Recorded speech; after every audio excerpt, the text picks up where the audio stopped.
2학기 인간 심리의 이해를 공부하면서 스트레스 관련된 얘기할 때도 적절하게 표현하는 게 중요하다라고 얘기를 했는데, 또 이제 정서라는 게 뭐길래, 어떤 기능을 하길래 이런 것들이 필요한지, 정서가 무엇인지에 대해서 좀 먼저 살펴보고, 그다음에 정서와 우리 신체와는 밀접한 관련이 있어요. 연결이 돼 있는데 어떤 작용을 하는지, 또 뇌에서는 어떤 기능을 하는지, 어떤 연관이 있는지 이런 것들을 좀 찾아보고, 결국 중요한 거는 정서 조절인데 적절하게 정서 조절을 잘 하는 것이 필요한데 어떤 것들이 있는지 살펴보고, 마지막으로 동기.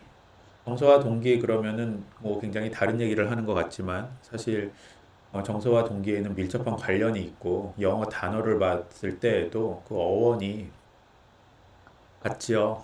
그러니까 정서는 이모션이라고 그러고 동기는 모티베이션이라고 그러는데, 중간에 들어가 있는 그 모션, 움직이는, 그러니까 정서라는 게 이모션이잖아요. 뭔가를 움직이게 하는 거다라는 의미가 있는 거고, 동기라는 거, 모티베이션, 그래서 뭔가를 하게 한다라고 해서 불과에는 밀접한 관련이 있는데, 동기에 대해서도 우리 삶에 있어서, 인간에게 있어서 중요한 동기에 대해서 간단하게 좀 살펴보겠습니다. 일단 정서라는 게 무엇이냐에 앞서서 뭐 학기 초에도 얘기했고 1학기 때도 이제 거의 초반에 잠깐 언급을 하는데, 심리학이 재미도 있지만 인간에 대한 얘기이기 때문에, 우리에 대한 얘기이기 때문에 재미도 있지만 한편으로 어려워요.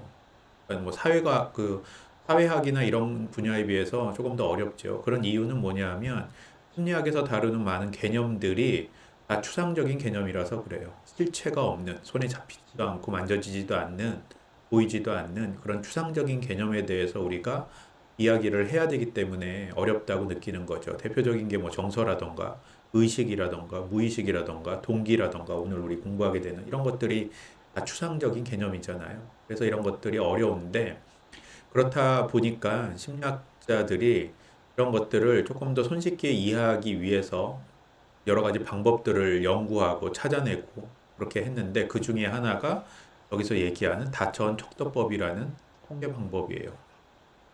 그냥 쉽게 얘기하면 이런 추상적인 개념을 그림으로 표현하는 거죠. 그림으로 표현하는 건데, 보통 우리가 그 이렇게 2차원 평면의 표현을 해야 되니까 보통 두 개의 차원을 가지게 되고, 두 개의 차원을 가지게 되고, 두 개의 차원을 가지고 있는 이 평면에서 거리가 가까운 애들은 뭔가 비슷한 성격인 애들인 거고, 거리가 멀면 멀수록 서로 다른 속성과 개념을 가지고 있다. 이런 식으로 이제 뭐 정서라던가 동기라던가 이런 것들을 이 그림 위에다가 표현하는 거죠. 이걸 이제 통계적으로 할 수 있는 방법이 있는데, 그거를 다천 척도법이라고 해요.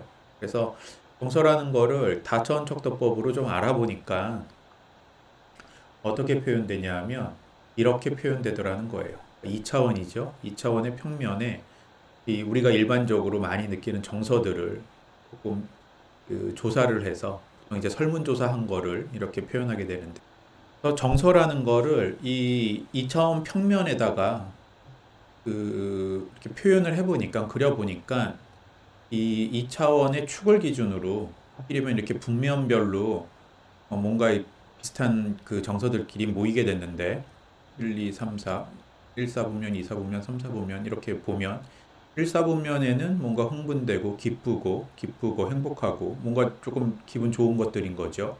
이런 것들이 모여 있고, 4, 4분면에는 이것도 뭐 기분 좋고 만족스럽고 뭔가 우리가 긍정의 정서라고 하는, 좋은 정서라고 하는 것들이 이렇게 있는데, 여기 보면 이완됐다, 뭐 졸리다, 편안하다. 그러니까 이 위에서 보는 흥분된다, 다 좋은, 기쁜 그런 긍정의 정서들이지만 약간 뭔가 좀 다르죠.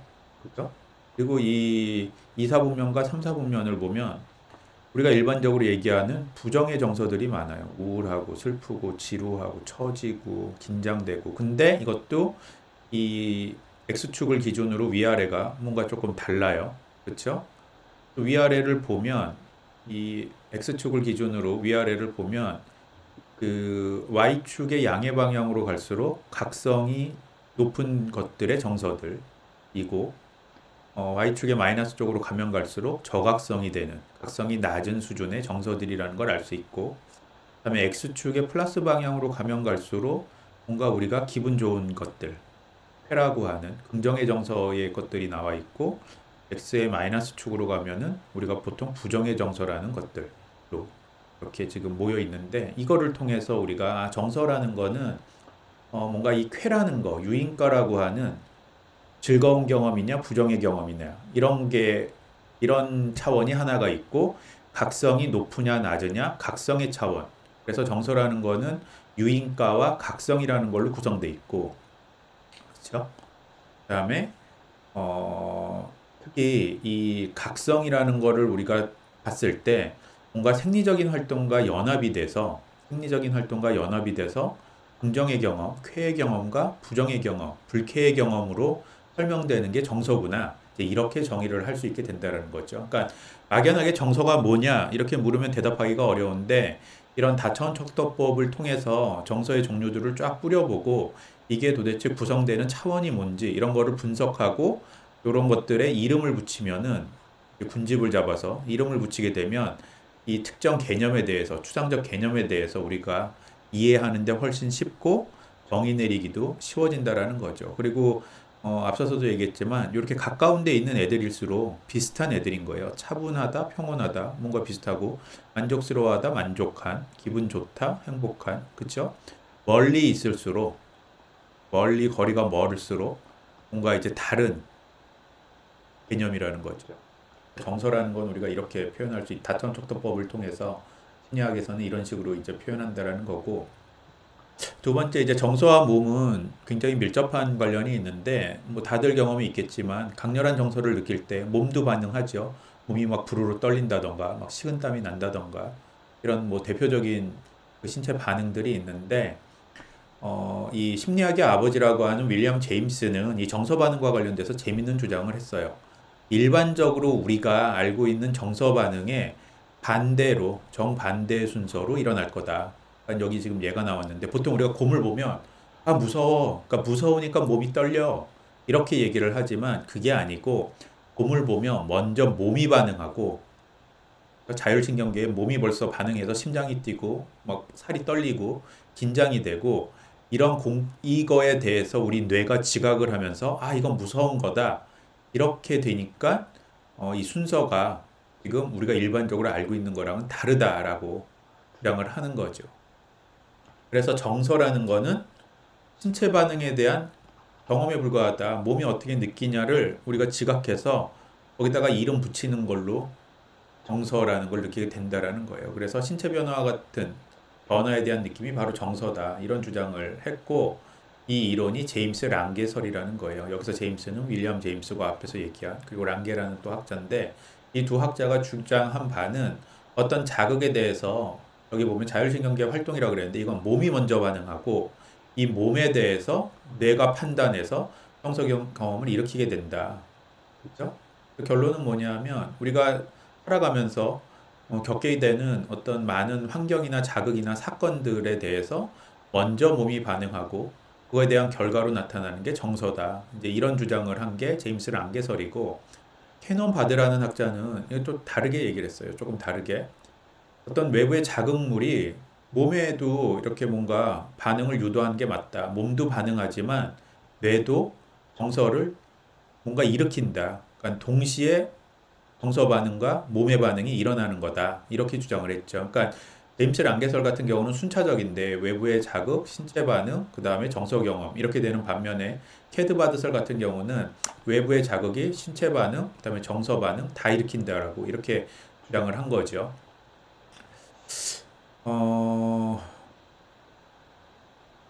그래서 뭐 어떤 그 이론이 맞냐를 뭐 현대 심리학자들이 연구를 해보니까 뭐 누가 맞고 누가 틀리고 이렇게 얘기할 수 없는 게 둘 다 적절한 설명이더라. 인간의 정서 반응에 대해서 둘 다 적절하게 설명했다라고 지금은 이제 광범위하게 받아들인다는 거죠. 특히 이 캐논 바드가 제임스 랑게설을 비판했던 것 중에 하나는 뭐냐면 그러면 인간이 지금 그 느끼는 정서의 수가 굉장히 많은데 그 수만큼 신체 반응이 있느냐? 그렇지 않다는 거예요. 신체 반응이 굉장히 유사한 것들이 많은데 그거를 다 어떻게 신체 반응에 따라서 정서 경험을 할 수 있다고 하냐? 그렇죠?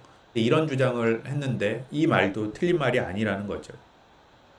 그래서 이 지금 제임스 랑게설과 캐논 바드설을 설명한 그림이 이제 이런 거고, 곰을 봤을 때 신체 반응, 특정한 신체 반응이 일어나면 그거에 대한 경험이 뇌에서 지각을 해서 경험하는 게 정서라는 거고, 캐논 바드설 같은 경우는 신체 반응도 일어나지만 뇌에서 정서 경험도 일어난다 동시에, 이런 얘기를 한 거고, 뒤에서 얘기하는 이 이요인 요인이라는 거는, 이요인 이론이라는 거는 어떤 외부의 자극에서 일반적인 정서 반응이 일어난다, 어떤 특정 정서 반응이 아니고, 그럼 그거를 해석하기에 따라서 어떤 정서가 되느냐가 달렸다라고 이제 또 주장을 하는 학자가 나오는데, 이게 이제 샤우터와 싱어의 이요인 이론이라는 거예요.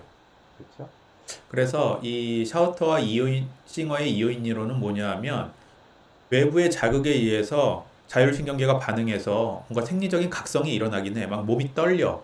근데 몸이 떨리는 이유를 어떻게 생각하냐에 따라서 지각하게 되는, 설명하게 되는 정서가 달라진다라는 거예요. 그렇죠? 그래서 이 뒤에 나오는데, 보통 우리가 예를 들어서 막 떨려요. 몸이 막 떨려. 떨릴 때 상을 받으러 나가기 전에 떨리는 거, 그렇죠? 상을 받으러 나가기 전에 떨리는 것과, 그다음에 무슨 뭐 사람들 앞에서 발표하기 나가기 전에 떨리는 거를 다르게 해석하게 되면, 그렇죠? 상 받으러 나가기 전에 떨리는 거는 그건 설레이는 거야. 너무 좋은 일이잖아. 이렇게 해석하게 되면 그 몸이 떨리는 거가 설레임이라는 정서로 해석이 되는 거고, 발표하기 나가기 전에 몸이 떨리는 거는 아, 이거 발표야, 걱정돼, 어떡하지, 이렇게 되면 불안이 된다라는 거예요. 그래서 똑같은 신체 반응을 경험하더라도 어떻게 우리가 해석하냐, 그 원인이 어디에 있냐라고 우리가 느끼냐, 내지는 원인을 찾냐에 따라서 그 정서가 다르게 해석되더라. 그렇죠? 그래서 이거와 관련된 얘기는 우리가 예전에 자기 개념 공부할 때 특히 그 자기 효능감과 관련돼서 그런 얘기를 했죠. 드러나는 각성의 자기 신체 반응을 어떻게 해석하냐에 따라서 자기 효능감을 높일 수 있고 낮출 수 있다. 그러니까 시험 보기 전에 떨리는 거를 아, 이거 시험 잘 보려고 생각하는 거야, 잘 보려고 이렇게 몸이 떨리는 거야, 준비하는 거야, 이렇게 생각하면 효능감이 올라가고, 이렇게 몸이 떨린 거 보니까 시험 망치겠는데, 이러면 효능감 떨어진다 그랬죠. 그 얘기가 이 샤우터와 싱어의 이요인 이론으로부터 온 거예요.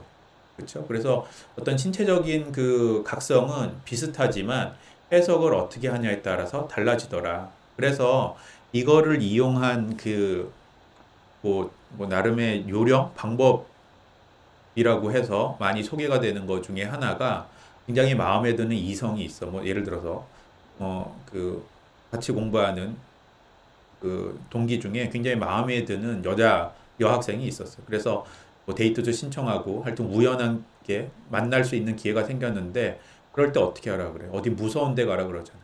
무슨 그 롤러코스터를 탄다던가, 그죠? 무슨 뭐 유령의 집에 간다던가, 이런 식으로 가라는 게, 무서우니까 나한테 달라붙으니까는 이렇게 신체 접촉을 해가지고 가깝게 하는 거야가 아니고, 그 롤러코스터를 타면서 일으키는 그 무서운, 막 이렇게 심장이 뛰고 몸이 떨리는 게 착각한다는 거예요. 내가 롤러코스터를 타고 있어서 무서운 건지, 아니면 이 남학생이랑 같이 있어서 내가 떨리는 건지, 이렇게 해가지고 뭐 이제 가까워질 수 있다라는 얘기를 하는데, 그것도 여기 샤우터와 싱어의 이요인 이론을 활용한 거죠. 그래서 굉장히 효과적이에요. 굉장히 효과적이다. 뭐 이성 친구를 찾고 있는 학생들은 잘 참고를 하면 좋을 것 같고,